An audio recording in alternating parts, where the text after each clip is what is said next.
Hello everyone, good morning सगळ्यांना. तर आजच्या ब्लॉगमध्ये मी तुम्हाला माझं 8 मंथचं जे प्रेग्नन्सी रुटीन जे आहे ते आज मी दिवसभरात काय काय कामं करते किंवा माझं काय काय रुटीन असणार आहे दिवसभरात हे तुमच्याबरोबर शेअर करणार आहे. मी 2 दिवसापूर्वीच ब्लॉग शूट करणार होते, पण 2 दिवसापासून माझी तब्येत ठीक नसल्या कारणाने मी ब्लॉग शूट करू शकले नाही. आज पण माझी तब्येत ठीक नाहीच आहे, तर मी आज ब्लॉगला सुरुवात केली आहे. तर मी आज दिवसभरात काय काय म्हणजे माझं काय काय रुटीन जे आहे मी तुमच्याबरोबर शेअर करते. तर व्हिडिओ तुम्ही शेवटपर्यंत तर चला, मी आता झोपेतनं उठली आहे. तर मी पहिले ब्रश वगैरे करून घेते आणि चेहरा क्लीन पण करून घेते फेसवॉशने, आणि त्यानंतर मी तुम्हाला जे काय करते ते.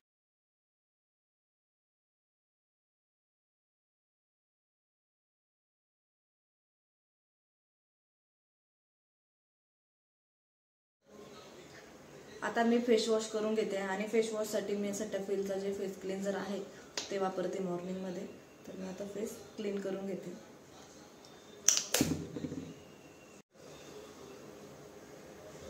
आता चेहरा जे आहे जे फेसवॉश जो आहे तो क्लीन करून झाला आहे. हे बघू शकता, म्हणजे आजही तब्येत ठीक नाही आहे. खूप डोळे वगैरे खूप विकनेस आलेला असं वाटतंय. तर आता 8वा महिना पण चालू आहे आणि त्यामुळे डॉक्टर बोलले की होऊ शकतं असं. तर मला जास्तच बरं वाटत नाही, कारण मी 2 दिवसापासून कंटिन्यू झोपून आहे आणि आत्ताही मी जवळपास 10 वाजले सकाळचे, तो झोपलेलीच होती. आज कुठल्याही प्रकारचा डबा वगैरे पण बनवला नाही मिस्टरांसाठी, ते पण बिगर टिफिनचेच आज ऑफिसला गेले. चला, आता मी जेवढं मला लागतं नाश्त्यासाठी तेवढं तरी बनवून मला, कारण की इन्शुलिन घ्यायचं असतं त्यामुळे मला तर बनवावंच लागणार आहे. तर मी आता पहिले चहा वगैरे आणि चहा टोस्ट वगैरे खाते. तेव्हा मी आता चहा वगैरे बनवून घेते.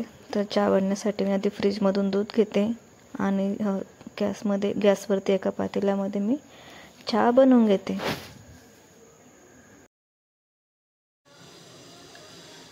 इन्शुलिन घेऊन घेऊन पण कंटाळा आला आहे, कारण की रोजच मला 3 टाईम इन्शुलिन घ्यायचं आहे. त्यामुळे पण मला थोडंसं आता विकनेस सारखं जाणवतंच. आणि की कधी शुगर खूप जास्त येते, कधी खूप कमी येते चालू, कारण की जवळपास मी 12 ml पण त्याच्यामध्ये डोस घेते. आज असं दिवसभरात 3 टाईम आहे आणि झोपताना पण मला इन्शुलिन आहे. म्हणजे असं जवळपास दिवसभरात मी कमीत कमी 4 वेळेस इन्शुलिन घेते. त्यामुळे पण जास्त थकल्यासारखं जाणवत असेल.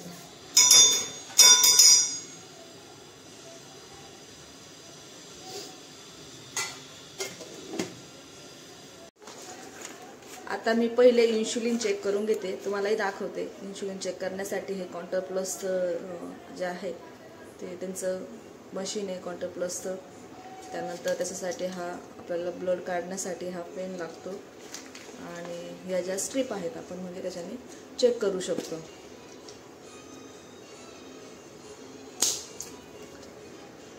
तर चला, आज किती येते शुगर ते चेक करूया, कारण की रात्री थोडंसं गोड खाल्लं गेलं होतं त्याच्यामुळे आज जास्त येऊ शकते. तरी पण डॉक्टरने सांगितलं 120 आणि 130 या दरम्यानच पाहिजे, जास्त आपल्याला वरती किंवा खाली पण नाही गेले पाहिजे मायनसमध्ये.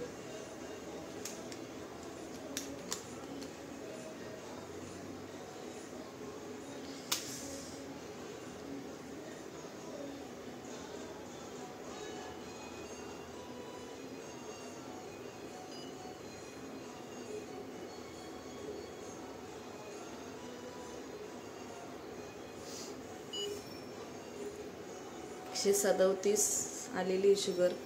आता मी इन्शुलिन पण लगेच घेऊन टाकते, म्हणजे मला चहा आणि टोस्ट खायला येऊन जाईल, कारण की दोघा याच्यामध्ये तरी जवळपास आपल्याला 10 मिनिटाचा तरी गॅप पाहिजे. त्यामुळे मी आता 10 मिनिटानंतर चहा आणि टोस्ट खाणार. इन्शुलिन घेण्यासाठी असा पेन येतो, तो पेन त्या पेनमध्ये त्याच्यामध्ये रिफिल वगैरे अटॅच केलेली असते आणि त्यानुसारच आपल्याला ते इन्शुलिन घ्यायचं असतं. इथं मेजरमेंट दिलेलं असतं किती ml घ्यायचं. तर मला सकाळीच 12 mlचं घ्यायचं असतं, तर मी 12 ml सेट करून घेते. त्याला पुढे असं निडल असतं, त्याच्याने आपण घ्यायचं, असं प्रेस करायचं. तर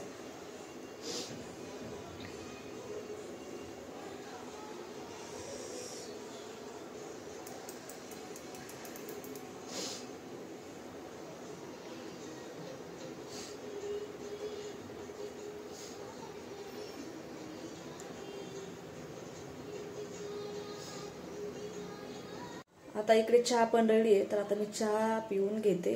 चला. चहा बनवून झाला आणि आता मी चहा टोस्ट खाते आहे. तर समोर टी व्ही पण चालू आहे, टी व्हीवरती बातम्या वगैरे लावले आहे आणि मस्त मी आता चहा खारी खाऊन घेते. कारण की इन्शुलिन घेतल्यानंतर काहीतरी खायचं असतं, कारण की जास्त जर गॅप झाला तर परत शुगरचं जे मेजरमेंट असतं किंवा जे असतं इनबॅलन्समध्ये चाललं जाते.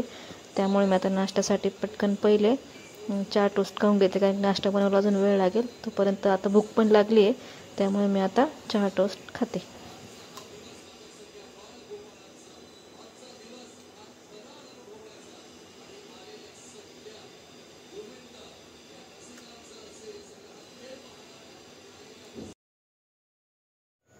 आता म्हटलं थोडंसं काम वगैरे आवरून घेऊ, कारण की पुढच्या टेबलवरती जे आहे टी व्हीच्या जवळच्या तिथे इतका पसारा झालेला होता.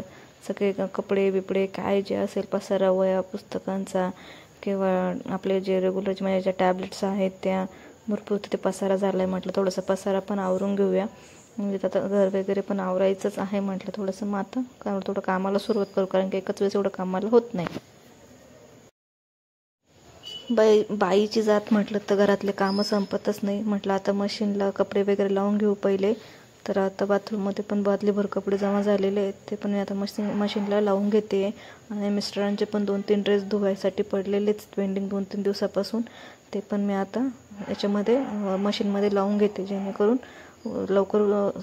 लवकर धुवून होतील आणि सुकून पण होतील. कारण की बाहेर पाऊस पण चालला आहे, कारण की मग पाऊस जर चालू असेल तर कपडे सुकायला प्रॉब्लेम येतो, कारण की ओलेच राहतात मग कपडे. कारण की एवढं आपल्याकडे घरात जागा बी नाही राहत एवढे सगळे ओले कपडे टाकण्यासाठी.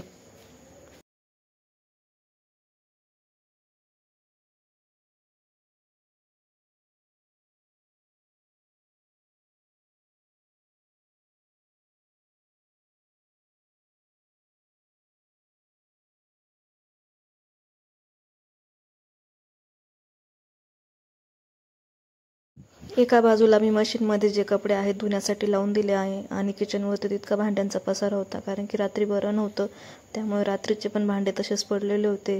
आणि आता इतके भांडे जमा झाले की आता मला भांडे घासण्याशिवाय पर्याय नाही. पहिले मी पूर्ण किचन वगैरे आवरून घेते. तर मी पहिलं आता ॲप्रन घालून घेतले, कारण जर ॲप्रन घातलं नाही तर कारण की पोटावरती पूर्ण टी शर्ट वगैरे खराब होऊन जातो, कारण की हाईट कमी असल्यामुळे आणि आता पोट पण वाढलं आणि त्यामुळे सगळं पोटावरती ते येतं. त्यामुळे मी ॲप्रन लावून भांडे वगैरे आता जे आहेत ते सगळं किचन वगैरे क्लीन करून घेते, म्हणजे बाकीचे कामं करण्यासाठी आपल्याला सोपं जाईल मग पुढचं.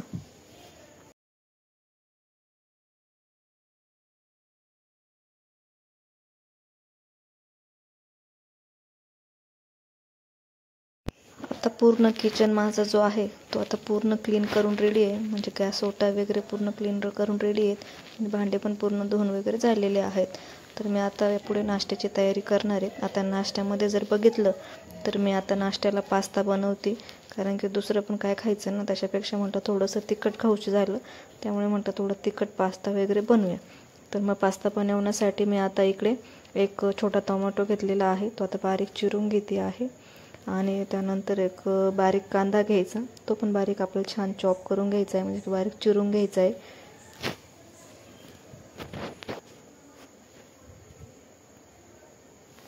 कांदा चिरताना ते इतकं डोळ्यातनं पाणी वगैरे येतं, कारण की इतकं तिखट लागतं तर डायरेक्ट डोळ्यातनं पाणीच, म्हणजे डोळ्यांची खूप आग होती कांदा चिरताना. म्हणजे मला आधीपासूनच मला डोळ्यांना प्रॉब्लेमच वाटतं कांद्यांपासून, कारण की कांद्यांमुळे माझ्या डोळ्यांमध्ये पाणी येतच कंटिन्यू.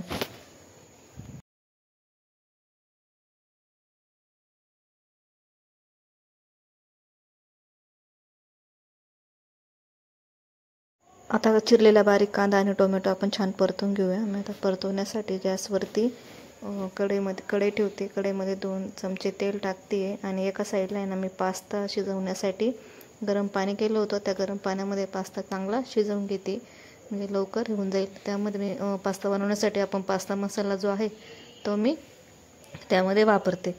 आता इकडे एका साईडला पास्ता शिजतो आहे आणि एका साईडला जर बघितलं तर मी हे करून घेते, कांदा आणि टोमॅटो जो आहे तो चांगला शिजवून घेते, परतून घेते. नाश्त्यासाठी मी आता पास्ता बनवते आहे, तुम्ही बघताय रेसिपी पण शेअर करते. एकदम सोपं पास्ता बनवते. त्याच्यामध्ये एक बारीक टोमॅटो टाकला आहे बारीक करून, आणि त्यामध्ये छोटा कांदा पण टाकते. पास्ता मी एका साईडला आहे ना शिजवून घेतलेले गरम पाण्यामध्ये, आणि मी आता तो फ्राय करून घेते. असं एकदम सोपा आणि झटपट नाश्त्यासाठी मी आज पास्ता बनवते, कारण की थोडंसं मला स्पायसी खायची होतं, कारण की 2 दिवस तब्येत बरी नसल्यामुळे थोडंसं तिखट खायची इच्छा होती. त्यामुळे मी आता पास्ता बनवून घेते आणि तुम्हाला दाखवते पास्ता रेडी झाल्यावरती कसं बनलाय.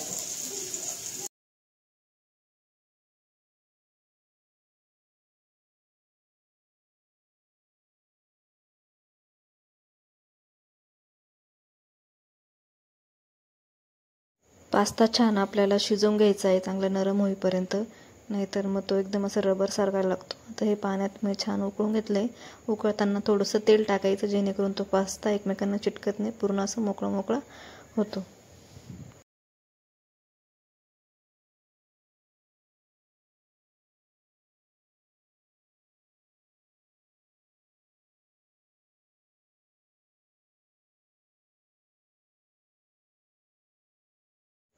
आणि जर तुम्ही पास्ता मसाला वापरणार असाल तर मीठ टाकायचं नाही, टाकतं एकदम नॉर्मल टाकायचं, कारण की पास्ता मसाल्यामध्ये ऑलरेडी मीठ असतं.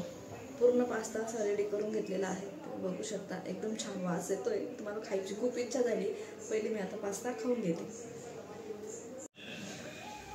हॅलो, आता मी फ्रेश वगैरे झालेली आहे, म्हणजे मी आता आंघोळ केली आणि हेअर वॉश पण घेतलेलं आहे, कारण की दिवसभर पण मला बरं नव्हतं, त्याच्यामुळे मी दुपारी डॉक्टरकडे गेल्यानंतर तिकडनं आल्यानंतर झोपलेलीच होती. तर मी आता आंघोळ वगैरे केली आणि आता केस पण धुवून घेतले, हेअर वॉश घेतला. संध्याकाळचा स्वयंपाक करून आता जेवण पण आवरले, आता जेवण पण झाले. तर चला आता मी झोपायची तयारी करते. तर इथेच व्हिडिओ संपवते. व्हिडिओ आवडला असेल तर लाईक करा, शेअर करा, चॅनलला सबस्क्राईब करा. भेटूया अशा नवीन एका व्हिडिओसोबत. तोपर्यंत धन्यवाद.